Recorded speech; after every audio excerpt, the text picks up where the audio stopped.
Welcome back to Darkest Night, first edition. We're about to begin our heroes' turns. They're all sitting in here in the relative safety of the monastery right now. And let's just take a look at how a hero turn works. So for this very first turn of everybody, we're going to be skipping a bunch of stuff. Nobody's in a location with the Necromancer, nobody's carrying a Holy Relic. And then we would go to the event phase for everybody, but everyone's going to skip it because everyone is starting in the monastery. So this won't happen until basically our second turn. We are going to then jump right to actions. So, and we do this for every hero, this hero turns. Let's not forget that. I'm going to start off, though, with having the Wind Dancer here at the monastery go first. So we're going to flip her token over, so we've designated that we're going from the sun side to the moon side, designate that she has taken her turn. And for her one action, she's going to do the Wind Dance, which is clear this card. There's nothing on it right now. Then roll 3 dice and place them on this card. And then whenever you roll wind dice, you may, in addition, use dice from this card, removing each one you use. So we're going to go ahead, roll 3 dice. We're going to put them on that card. That's going to be her action. Alright, so I kind of hope this is zooming in well enough. We're going to use the little blue dice here for her, and she's going to roll them. So she gets a 1 and a 4. So she has 2 4s and a 1 on her card to be used in future turns. Well, that's it for her turn. Let's go back to the main board and we'll decide who's up next. Alright, up next, I think we're going to have the Ranger take his turn. The Ranger's got a pretty good fight ability. I'd kind of like to have him get rid of the global effect blights. They are nasty. So we're going to have the Ranger, he's going to take a move action to the forest. Of course, Ranger going to the forest, why wouldn't he?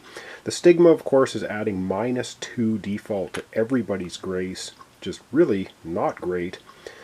And when you do move, you're supposed to gain a secrecy up to 5, but everyone's at their maximum. Everyone's at 5 and above, so nobody's going to gain a secrecy for moving. I should mention that right now. So he's moved here. His secrecy is already at 7, so that's not going to do anything really for him. That's basically his action. That's his turn. Let me do a little bit of thinking and see who's going to go next. Alright, I think for the next person to go, I think we're going to have the Monk go. The Monk has an ability to have +1 when searching. Of course, Enigma here is making searches +1 difficulty, so he kind of negates that. The Village has a search difficulty of 3. Mountains is 4. I think we're going to move the Monk for his one turn. He's going to move into the Village.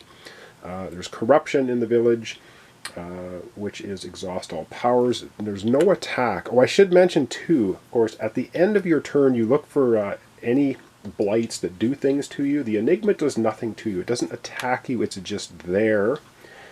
Same with the Monk. He's moved into the Village. He'd gain a secrecy, but he's already at 6. Can't gain a secrecy up to 5 because he's already there and past it. The Corruption does not attack you. You don't have to defend against it. It's just there in the Village, corrupting the place.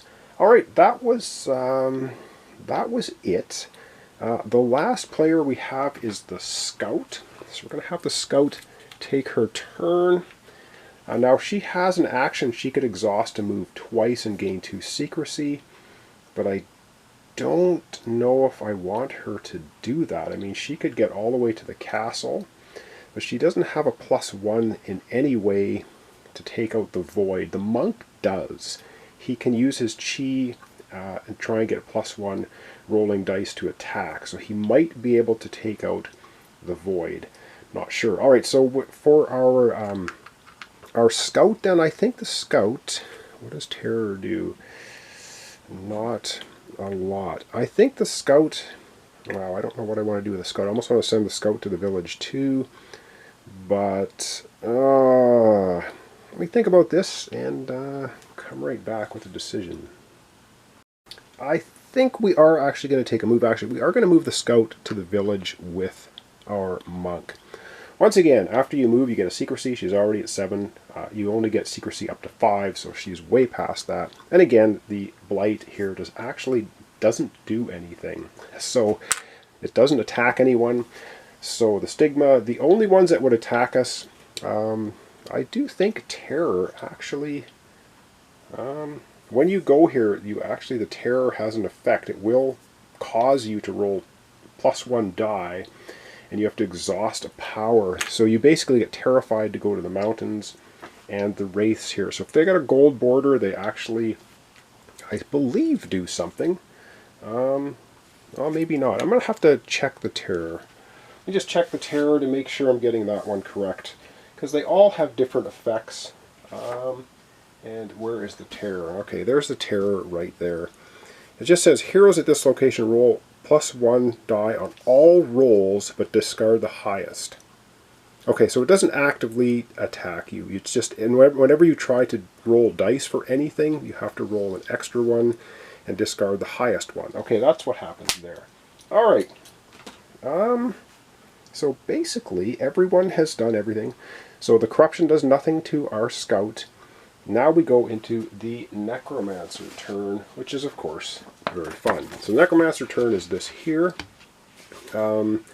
Increase the darkness by 1. Ooh, yay. So our darkness track goes up to 1. In movement, roll a die and compare all heroes' secrecy. He detects heroes with a secrecy lower than the result, unless he's in the monastery. Everyone has at least 6 secrecy. So he's not going to detect anybody this turn, but he is going to roll a die, because that's going to determine where our Necromancer travels to, and wherever he travels to, he's going to drop a blight at the end of that, which is, of course, not good. So let's roll a die for the Necromancer, have him travel, and then he'll drop a blight. Alright, so the Necromancer, I got this nice little bone-colored die for him. Let's have him roll that. He rolls a 3. Alright, let's consult the 3 and see where he's moving to. Because, of course, the 3 is lower than everybody's secrecy. He doesn't detect any of our heroes, but he's going to move on the map, and I'll show you how it works right now. Well, if it wasn't for bad luck, I wouldn't have any luck at all. So I'm not sure how easy this is to see, but if he'd rolled a 1, he would move over to the forest. If he rolls a 4 or a 6, he stays put. If he rolls a 2, he would move to the swamp. But of course, he rolled a 3. So if he rolled a 3 and 5, he moves to the village. So he tromps his way over to the village. I guess he's heard rumors that maybe there's some people trying to muck with his plans. And what do we do when he gets to the village? Of course, now he's going to drop a blight. He's causing more corruption in the land. So we consult a map card. We are at the village, and oh great, so he's going to drop a curse. He drops a curse in the village. Alright, that's great. So he goes to the village and he curses the village. I'm just going to back the camera out. We're going to find the Curse Blight, and we'll explain what that is. Alright, so the Necromancer comes in here and curses the village. Well, what is the Curse Blight? It's this little token right here. And it basically says it's curse. You lose 1 grace when entering. So anyone now entering the village, because it's cursed, is going to lose a grace. We can try to get rid of it by rolling a 5. If we do, we, of course, destroy the blight, get rid of it. But if we fail our attack against it, we're going to lose a grace. So now we have 2 blights in the village. We have corruption and a curse. And the Necromancer is right here with our monk and our scout, which is not great. So this is basically turn 1. I know it wasn't very eventful because we had no events. Trust me, next episode we're going to be getting into the event phase for everyone except the Wind Dancer, who's still in the monastery. Yeah, and that's when the game really ramps up in pain. So thanks so much for watching along. Thanks for your comments, subscriptions, likes. This is Darkest Night, first edition. It's a Necromancer bundle, which means we've got the base game, 4 expansions thrown in the mix. We're trying to take out the Necromancer. He's already made his way to the village, cursed the place with our monk and scout hanging out in there. Not good. Not good. So thanks so much, and we'll see you in the next episode.